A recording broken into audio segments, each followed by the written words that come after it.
कराची बनाना चाहते हो? ये अपरा काशी है। आप कह रहे हो कर सकता है, आपने कहा अभी।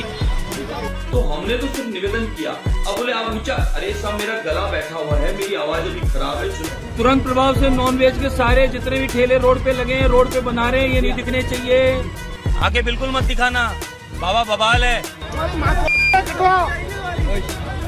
सार्वजनिक रूप से क्षमा मांगता हूँ, किसी को बुरा लगाओ तो। आपने गेला समझ लिया मुझे, आप ऊपर के उस फेवर में हो ना। क्या लाइसेंस? ना लाइसेंस दिमाग से निकाल देना, मैं मिठाई खाने वाला नहीं हूँ। आपको किसने कहा रोड पे बना के बेचो? आप, हमारा धर्म नहीं खराब होता। अगर इस बात से किसी को बुरा लगा तो मैं उसके लिए क्षमा मांगता हूँ। किसी वर्ग विशेष किसी के लिए नहीं, मैंने कहा ये पूरा परिवार है हमारा।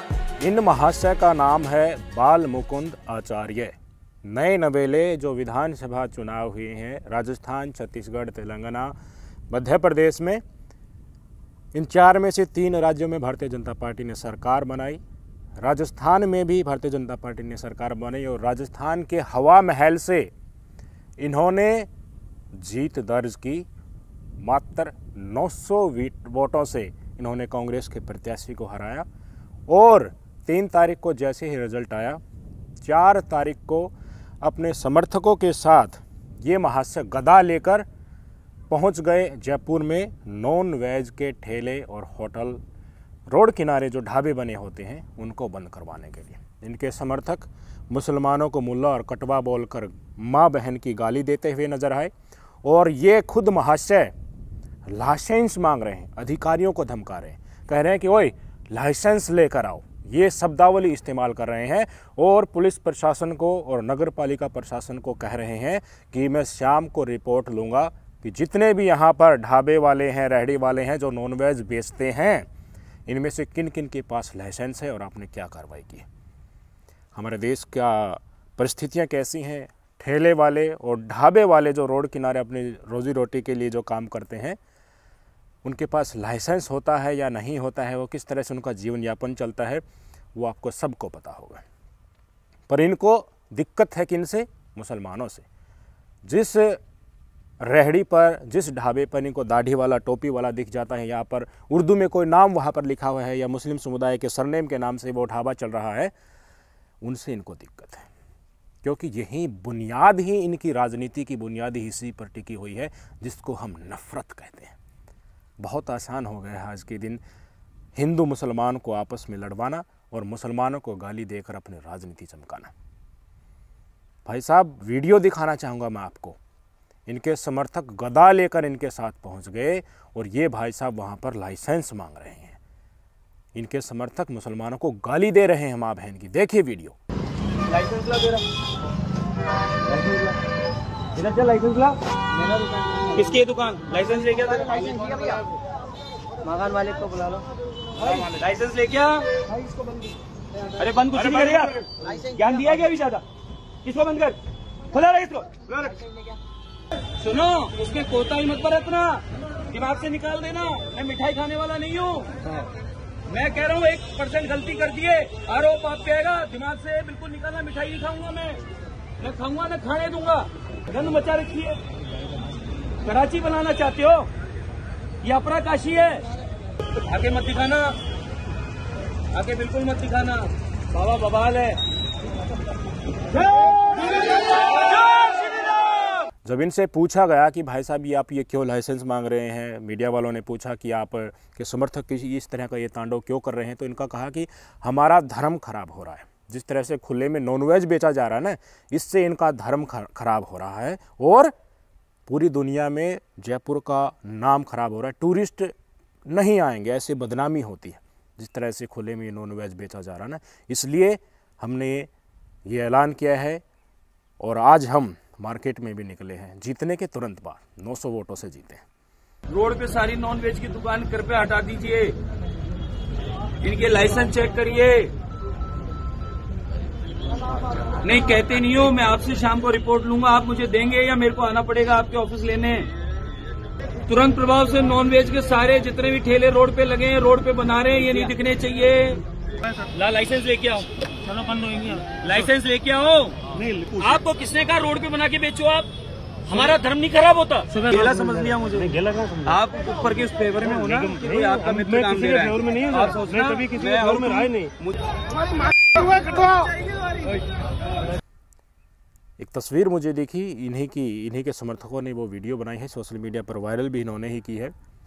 जब ये आते हुए दिख रहे हैं, मुस्लिम समुदाय के दुकान वाले भाग भाग कर दुकानों को बंद करने का कोशिश कर रहे हैं कि कुछ ना कुछ भी हो सकता है उनके साथ, डर के मारे। जो भय होता है ना कि देखिए ये आएंगे तो पता है उनको, मुस्लिम समुदाय के लोगों की, ये करेंगे क्या वहाँ आकर, जलील करेंगे, लाइसेंस मांगेंगे, पुलिस प्रशासन नगर पालिका को पीछे लगा देंगे, सरकार इनकी आ गई है। तो सबका विकास और सबका विश्वास की जो पहली किस्त है वो इन बाल मुकुंद आचार्य साहब ने थमा दी है। गोदी मीडिया लगा हुआ है कि देखिए कुछ लोग ऐसे हैं जो बता रहे हैं कि इस तरह की जो बातें कर रहे हैं ना कि नफरत के कारण बीजेपी जीत गई, बीजेपी के इस एजेंडे को बचाने में वो लगे हुए हैं। और हमने आपको जब ये चुनाव प्रचार भारतीय जनता पार्टी कर रही थी तो स्पष्ट तौर पर आपको बताया था, खुद प्रधानमंत्री मोदी जी, गृह मंत्री अमित शाह, असम के सीएम हिमंता बिस्वा शर्मा, टी राजा सिंह, योगी आदित्यनाथ, ये सब के सब इन तीनों चारों राज्यों में जा रहे थे और मुसलमानों को टारगेट कर रहे थे। आरक्षण खत्म कर देंगे, उसको बांट देंगे पिछड़ी जातियों में, राम मंदिर के दर्शन कराएंगे, फ्री में एक तरीके से पूरे के पूरे दर्शन कराए जाएंगे। मैंने मदरसा को बंद कर दिया, हिमंता बिस्वा शर्मा बोलता था। कन्हैया लाल हत्याकांड हो गया, हौसले बुलंद हो गए हैं, पत्थरबाजी हो रही है यात्राओं, हिंदुओं की यात्रा पर, ये लफ्ज थे प्रधानमंत्री और गृह मंत्री के। कन्हैया लाल हत्याकांड को उठाना उदयपुर का, और यही समाज में संदेश देना कि देखिए धर्म बच गया तो सब कुछ बच जाएगा, नहीं तो बहुत संकटमय जीवन हो जाएगा।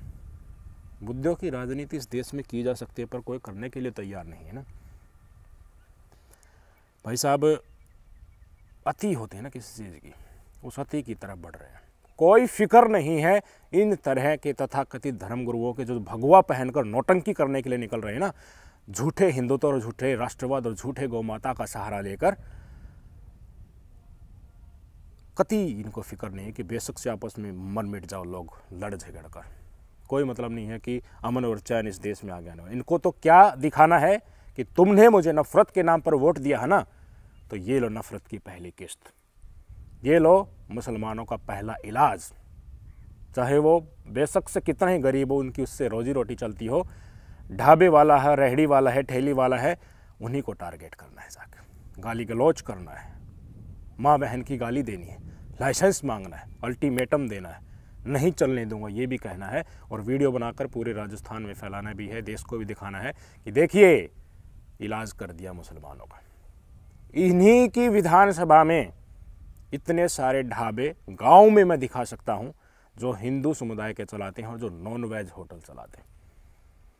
रोड किनारे जो ढाबे होते हैं ना, होटल तो गांव में बड़े बड़े जैसे होते हैं, वो तो होंगे कहाँ से।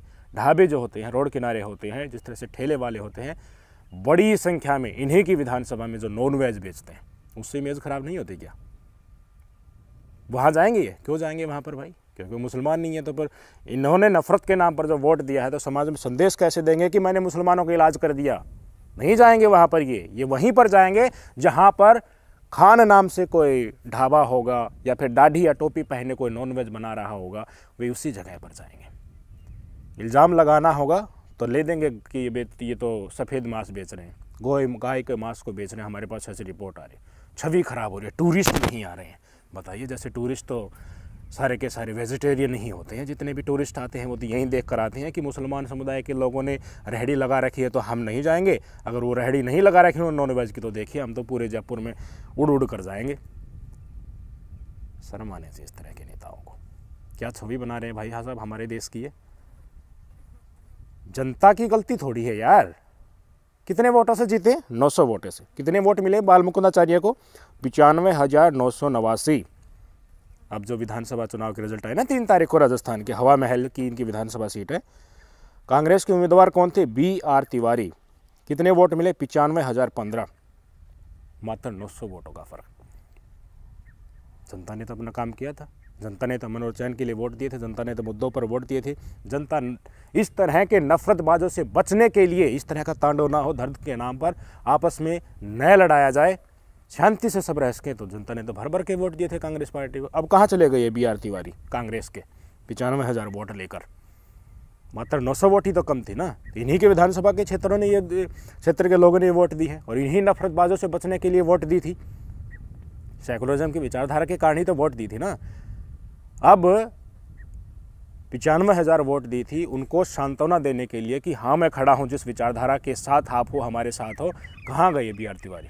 क्यों नहीं आते इन्हीं दुकानों पर जहाँ पर ये तांडव कर रहे हैं, नफरतबाजी के माहौल बना रहे हैं। सबसे बड़ी कमी कांग्रेस पार्टी की यही है, सबसे बड़ी कमी यही है।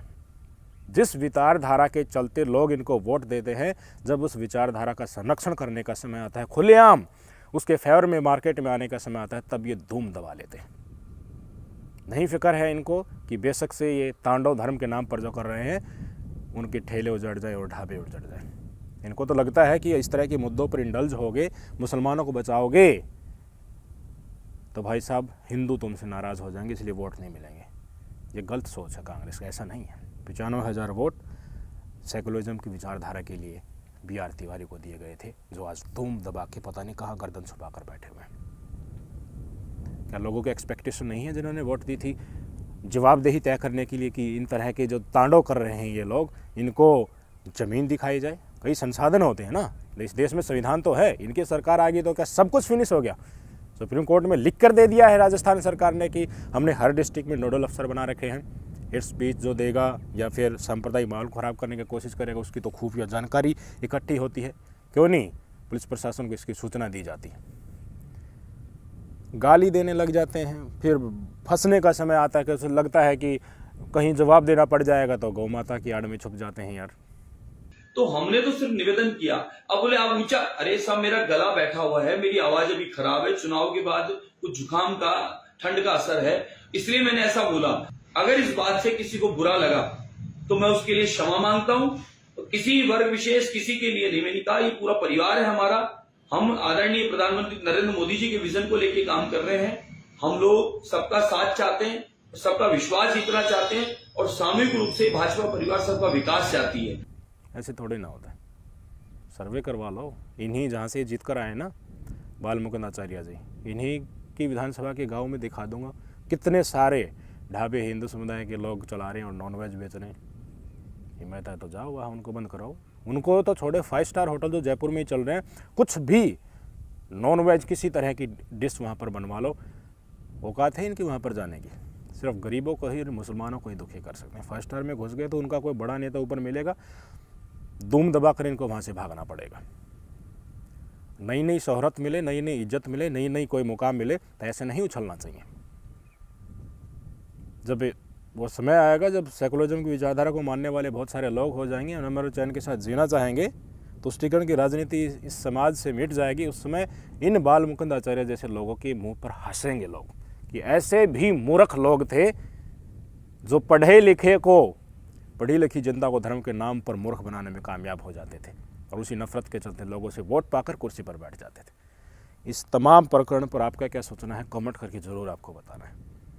पहली किस्त राजस्थान में मिल गई है, जल्द ही छत्तीसगढ़ में भी मिल जाएगी। मध्य प्रदेश में तो पता चल ही जाएगा क्या हो रहा है क्या नहीं हो रहा है।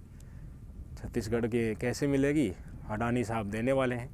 बड़े बड़े लोन अब सैंक्शन हो गए हैं तीनों राज्यों में जीतने के बाद। उनकी सारी कंपनियां शेयर मार्केट में धूम मचा रही हैं, फिर से वो अमीर आदमी बनने जा रहे हैं। निवेशकों को लग गया है कि अब मोदी जी ही 2024 में आने वाले हैं, को रास्ता साफ हो गया है। तो जो अडानी जी जहां पर उंगली रख देंगे, आदिवासियों की ज़मीन के नीचे जो खनिज जब दबा हुआ पड़ा है, देना ही पड़ेगा ना। पैसे के लिए वोट दी गई है काफ़ी जगह पर, तो अकेली बीजेपी को नहीं, कांग्रेस को भी दी गई है। पैसों के लिए वोट देगी इस देश की जनता तो फिर पूंजीपतियों से ही तो वो पैसा लिया जाएगा ना, और पूंजीपतियों को मुंह मांगी चीज़ दी जाएगी, चाहे वो किसी भी चीज़ पर उंगली रख दे। सोचने क्या बहुत बड़ा मुद्दा आज हमारे यहाँ सामने आकर खड़ा हुआ है। आँख मूंदने से कुछ नहीं होगा, चिंतन कीजिए, मनन कीजिए, नहीं तो ये समाज बहुत पीछे चले जाएगा। नमस्कार।